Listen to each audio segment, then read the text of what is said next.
नमस्कार मंडळी. मला खूप आश्चर्य वाटतं जेव्हा लोक म्हणतात की मधुमेह, डायबिटीज पूर्णपणे बरा होऊ शकत नाही, फक्त नियंत्रित ठेवता येतो, की हे एक चुकीची धारणा आहे.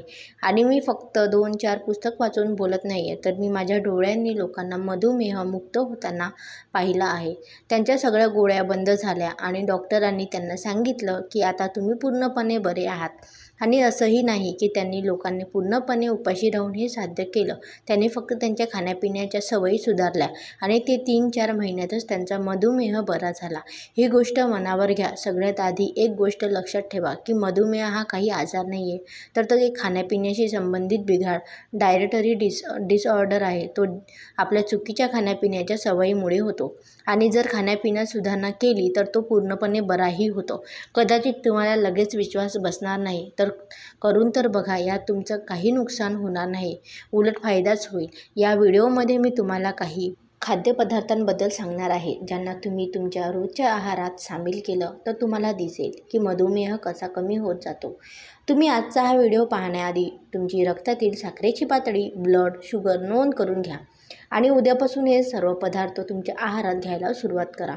3 महिन्यांनी तुम्ही पाहाल की तुमची ब्लड शुगर नॉर्मल येऊ लागेल. आणि हे ब्लड पदार्थ असे काही नाही तर ते कुठे तर दूर मिळतील. ते तुमच्या आजूबाजूलाच उपलब्ध आहेत, तर फक्त आपण ते रोज खात नाही.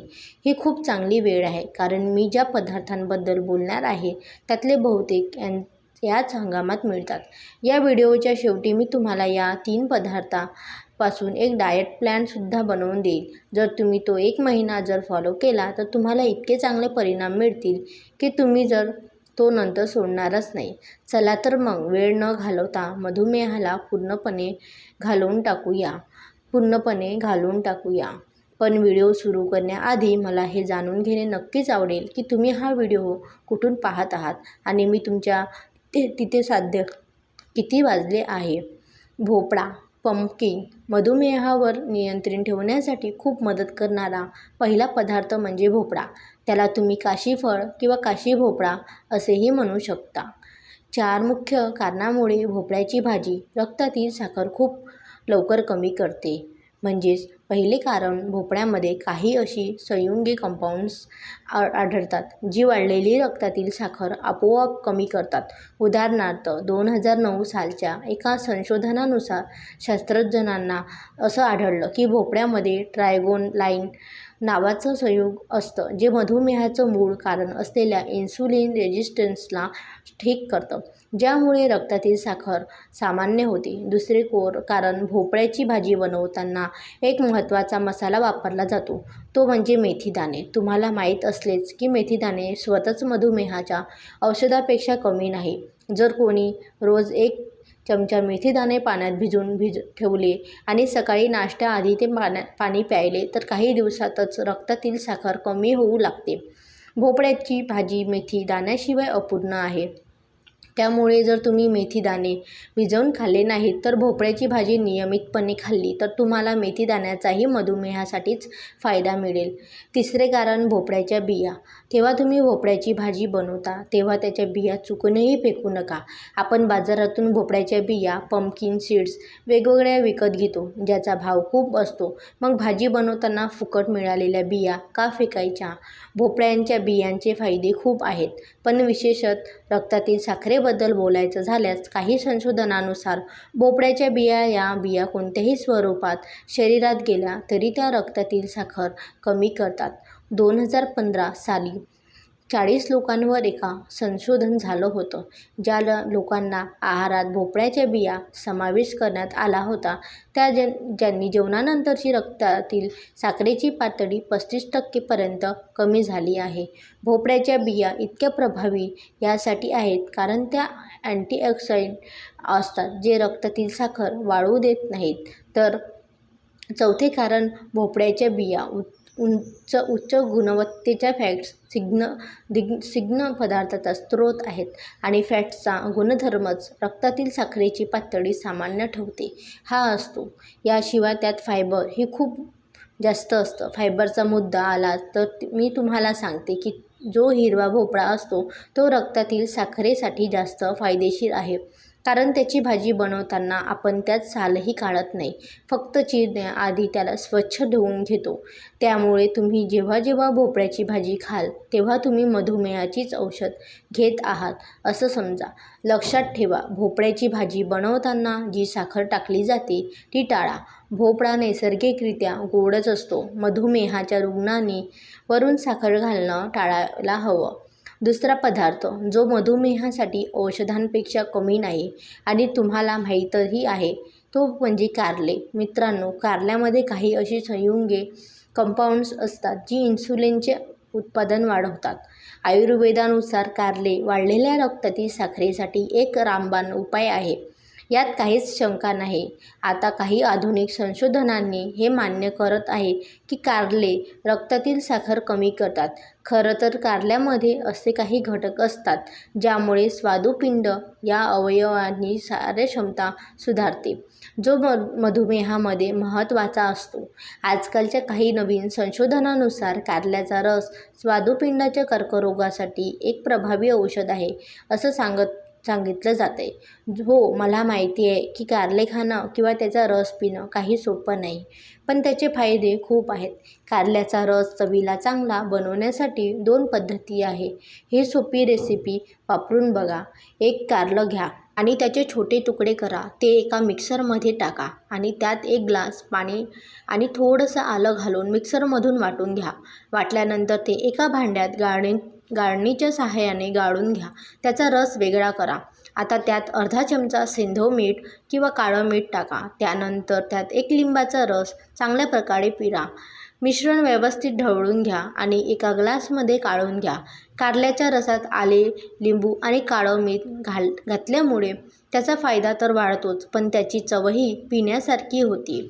दुसरी पद्धत म्हणजे कारल्याच्या रसात दुधी भोपळा मिसळून पिणे. दुधी भोपळा फायदेशीर तर आहेच, पण जेव्हा तो कारल्यासोबत मिक्स केला जातो तेव्हा तो कारल्याची कडूचा बराच अंश कमी करतो. त्यासाठी 1 कारलं आणि थोडा दुधी भोपळा घ्या. दोन्ही मिक्सरमध्ये टाका आणि त्यात अर्धा ग्लास पाणी घाला.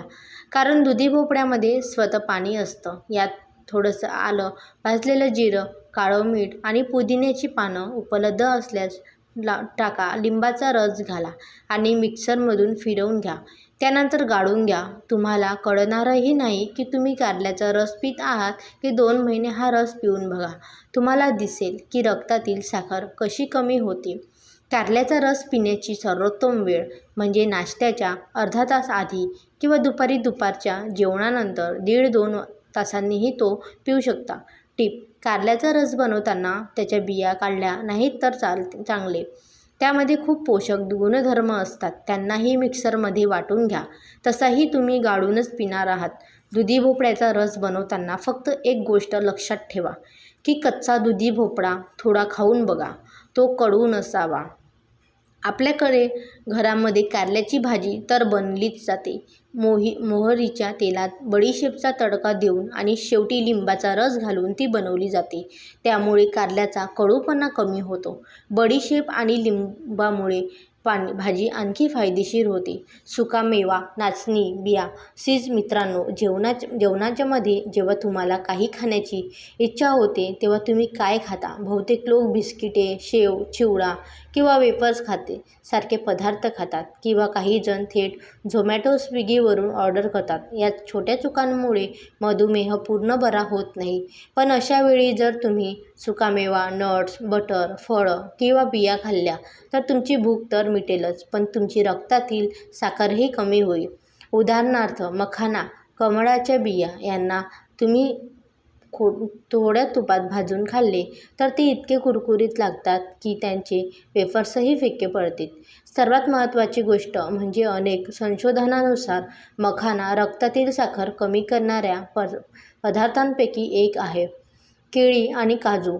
तुम्ही 2 केळी सोबत 10 काजू खाल्ले तर तुमचं पोटही भरेल आणि रक्तातील साखरही वाढणार नाही. फळं आणि मधुमेह. मित्रांनो, केवळ केळीच नाही तर तुम्ही खजूर आणि आंबाही खाऊ शकता. ही एक खूप मोठी गैरसमजूत आहे की फळांमध्ये नैसर्गिक साखर नॅचरल शुगर असल्यामुळे मधुमेह असलेल्या लोकांनी ती खाऊ नये. या नैसर्गिक साखरेसोबतच निसर्गाने फळांमध्ये अँटीऑक्सिडंट्स, एन्झाईम्स आणि फायबरही भरपूर प्रमाणात दिला आहे.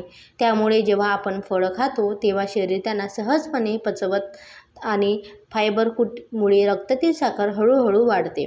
ती अचानक वाढत नाही. खरं तर निसर्गोपचार डॉक्टर फळांना मधुमेहासाठी हिलिंग फूड्स मानतात. दुसरी गोष्ट म्हणजे लक्षात घेण्यासाठी आहे की म्हणजे आपण केळीसोबत 10 काजू खाल्ले तर हे हेल्दी फॅटचा आरोग्यदायी दिग्न पदार्थाचा चांगला स्रोत आहे आणि आपण पाहिले की हेल्दी फॅटचा गुणधर्मच रक्तातील साखर कमी करण्याचा असतो. त्यामुळे केळीमुळे जी थोडीफार साखर वाढायला हवी होती ती काजू वाढू देत नाही. अशा प्रकारे तुम्ही सफरचंद एका मूठभर शेंगदाण्यासोबत खाऊ शकता किंवा सफरचंदाच्या तुकड्यांवर शेंगदाण्याचे पीनट बटर लावून खाऊ शकता. थोडक्यात नाश्त्याच्या वेळी किंवा भूक लागल्यावर फळ आणि सुकामेवा खा. तुमची रक्तातील साखर वाढणार नाही, उलट ती कमी होईल.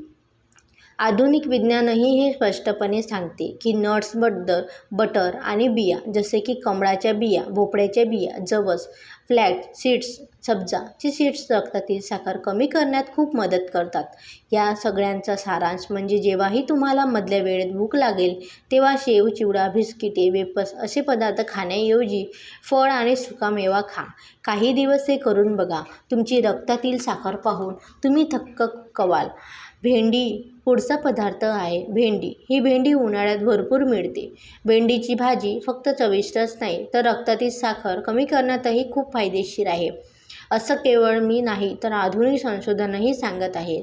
2018 सालच्या एका संशोधनात असं आढळून आलं की भेंडीमध्ये काही अशी पॉलिसॅकराइड्स कार्बोहायड्रेट्स असतात ज्यांना शास्त्रज्ञ शक्तिशाली अँटीबायोटिक कंपाऊंड्स मानतात. याशिवाय भेंडीमध्ये फेनॉल्स नावाचे अँटीऑक्सिडंट असतात जे रक्तातील साखर कमी करण्यात खूप प्रभावी आहे. 2021 मध्ये झालेल्या एका संशोधनात असं समोर आलं की भेंडीच्या आत असलेले छोटे छोटे पांढरे दाणे म्हणजेच बिया मधुमेहासाठी खूप फायदेशीर आहेत. प्राण्यांवर अनेक अभ्यास झाले आहेत आणि त्या सर्वांमध्ये भेंडीचे मधुमेह विरोधी अँटीबायोटिक परिणाम स्पष्ट आहेत. तुम्ही मानवी अभ्यासाची जास्तीत जास्त वाट पाहू नका. आठवड्यातून 2-3 वेळा मोहरीच्या तेलात भेंडीची भाजी बनवून नक्की खा. भरड धान्य मिटलेस पुढचा जो पदार्थ आहे तो इतका जबरदस्त आहे की केवळ या एका पदार्थाच्या मदतीने तुमचा मधुमेह 3 महिन्यात पूर्णपणे बरा होऊ शकतो आणि तो पदार्थ म्हणजे भरड धान्य. मिलेट्स ही गोष्ट कळल्यानंतर 2 गोष्टी होऊ शकतात की तुमचा मधुमेह बरा होणार नाही तर एक फक्त भरड धान्य खाल्ल्याने मधुमेह कसा बरा होऊ शकतो यावर तुमचा विश्वास बसणार नाही किंवा तुम्हाला इच्छा असूनही भरड धान्य खाता येणार. बहुतेक लोकांसोबत दुसराच प्रकार घडतो. आपल्याला गहू आणि तांदूळ खाण्याची इतकी सवय झाली आहे की त्यांना सोडून भरड धान्यांना आपल्याला रोजच्या आहारात भाग बनवणं कठीण जातं. पण जर तुम्ही हे ठरवलं की ठीक आहे 3 पुढचे महिने भरड धान्य खाणार तर तुमचा मधुमेह बरा होणार नाही असं होऊन शक्य नाही.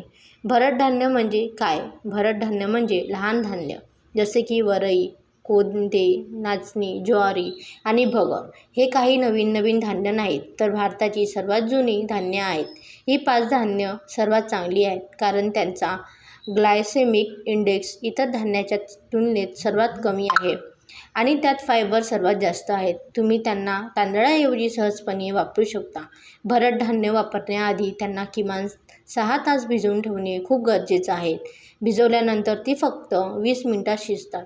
तुम्ही त्यांना डाळ किंवा भाजीसोबत खाऊ शकता. तांदळाची पूर्ण प्लेट भरून खाल्ल्यावरही थोड्या वेळाने भूक लागते पण भरड धान्याची थोडीशीच क्वांटिटी तुमचं पोट भरते ज्यामुळे जरी ती थोडी महाग वाटली तरी प्रत्यक्षात ती महागच नाही आणि आरोग्याच्या बाबतीत तर ती त्यांची इतर कोणत्याही धान्याशी तुलनाच होऊ शकत नाही. तर नाचणी आणि ज्वारी भाकरी जर तुम्हाला भरड धान्य खाणं शक्य नसेल तर किमान तांदूळ आणि गव्हाऐवजी नाचणी आणि ज्वारीची भाकरी खाऊ शकतात. तुम्हाला म्हणाल की मी नाचणीची भाकरी बनवली होती पण ती इतकी कठीण झाली की खाता खाता दात दुखायला लागले आणि असं होण्याचं कारण हे आहे की तुम्ही नाचणीचं पीठ सामान्य पिठाप्रमाणे मळलं असेल.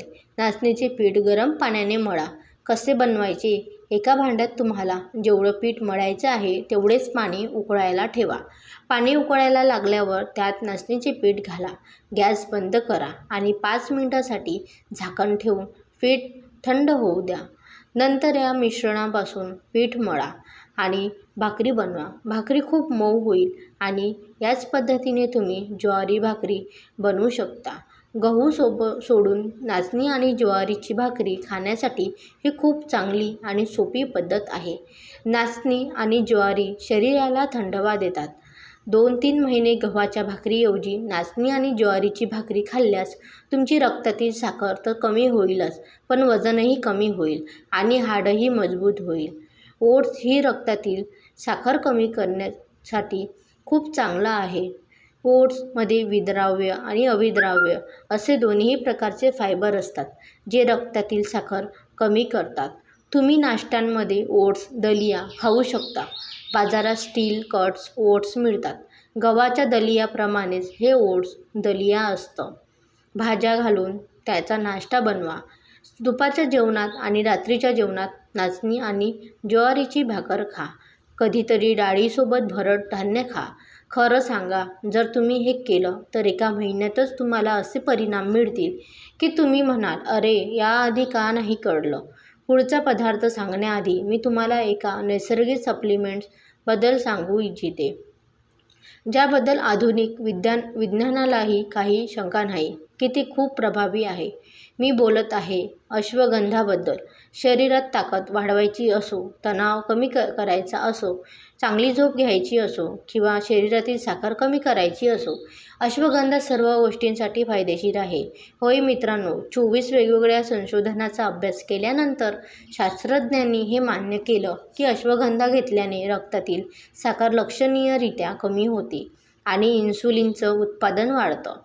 तुम्ही अश्वगंधा घेण्याआधी तुमच्या डॉक्टरांचा किंवा आहारतज्ज्ञाचा सल्ला घेऊ शकता. सॅलड, कोशिंबीर. आता बोलूया शेवटच्या पदार्थाबद्दल, ज्याबद्दल आपण आधीही बोललो आहोत, पण तो इतका फायदेशीर आहे की त्याला दुर्लक्षित करता येत नाही. तो आहे सॅलड. जर तुम्ही फक्त एक सवय लावून घेतली की जेवण सुरू करण्याआधी 1 प्लेट सॅलड खाणं, तर तुमच्या रक्तातील साखर 47% पर्यंत खाली येऊ शकते. कारण कच्च्या भाज्या ग्लायसेमिक इंडेक्स पदार्थांपेक्षा सर्वात कमी असतो. दुसरे कारण, जेव्हा आपण जेवण करण्याआधी सॅलड खातो तेव्हा कच्च्या भाज्यांमधील फायबर आपल्या आतड्यांमध्ये एक संरक्षण जाळी तयार करतं. त्यामुळे नंतर खाल्लेलं जेवण रक्तामध्ये हळूहळू शोषलं जातं. त्यामुळे रक्तातील साखर वाढत नाही आणि जास्ती वेळ पोट भरल्यासारखं वाटतं. मधुमेहामध्ये जास्त भूक लागते, त्यामुळे आधी सॅलड खाणं खूप फायदेशीर ठरतं. जेवणामध्ये काय खावे? दुपारच्या जेवणात तुम्ही काकडी, कोबी इत्यादी भाज्यांवर लिंबू, मीठ आणि काकडी मिरी घालून सॅलड खाऊ शकता. आधी 1 प्लेट भरून सॅलड खा आणि मग इतर जेवण घ्या. रात्रीच्या जेवणात रात्रीचे जेवण करण्याआधी कांद्याचे सॅलड खा. कच्च्या लाल कांद्यात काही अशी संयुगे असतात जी काही तासात रक्तातील साखर कमी करतात. एका संशोधनात 84 मधुमेही रुग्णांना जेवणाआधी 100 ग्रॅम कांद्याचे सॅलड देण्यात आलं आणि 4 तासातच त्यांनी रक्तातील साखर 40 अंकांनी खाली आली. म्हणून रात्रीच्या जेवणाआधी कांद्याचं सॅलड आणि दुपारच्या जेवणाआधी भाज्यांचे सॅलड नक्की खा. यामुळे विविधताही राहील आणि रक्तातील साखरही कमी होईल. आता आपण ज्या पदार्थाबद्दल चर्चा केली आहे त्यांना एकत्र करून एक सोपा दाल प्लॅन बनवूया. सकाळी नाश्त्याच्या अर्धा 1 तास आधी तुम्ही कारल्याचा रस, दुधी भोपळा घालून किंवा तुम्हाला आवडेल तसा पिऊ शकता. जसं कारल्याचा रस बनवला आणि आला नाही तर रात्री भिजवलेले 1 चमचा मेथी दाणेही खाऊ शकता. नाश्त्यात भाज्या घालून ओट्स दलिया खा. दुपारचं जेवण सुरू करण्याआधी भाज्यांचं सॅलड खाण्याने राजमा, छोले किंवा कोणत्याही डाळीसोबत नाचणी किंवा ज्वारीची भाकरी खा. भाज्यांमध्ये भेंडी किंवा भोपळ्यासारख्या भाज्या निवडा. संध्याकाळी 4-5 वाजता भूक लागल्यास फळांसोबत सुकामेवा खा. रात्रीच्या जेवणाआधी कांद्याचं सॅलड खाण्यात कमी भरड घालण्याची खिचडी तर कधी नाचणी किंवा ज्वारीची भाकरीसोबत डाळ भाजी खाऊ शकता. बस हा डाएट प्लॅन 3 महिने फॉलो करा. तुमचा मधुमेह बरा होणार असं होऊ शकत नाही. मधुमेह बरा करणं काही कठीण काम नाही. अडचण तेव्हा येते जेव्हा आपण 1-2 दिवस काळजीपूर्वक खातो आणि नंतर बाहेरचं किंवा इतर पदार्थ खातो. पण जर तुमच्यापैकी कोणतेही हे ठरवलं की ठीक आहे 3 महिने डाएट नक्की फॉलो करेन तर तुमचं काम झालं म्हणून समजा. तुमचं काय मत आहे कमेंटमध्ये नक्की सांगा. या व्हिडिओमध्ये देण्यात आलेली माहिती तुम्हाला कशी वाटली आम्हाला कमेंट करून सांगा. तसंच व्हिडिओ आवडला असेल तर व्हिडिओला लाईक करा, चॅनलला सबस्क्राईब करा आणि हा व्हिडिओ आपल्या मित्रपरिवारांसोबत आणि नातेवाईकांसोबत नक्की शेअर करा. धन्यवाद.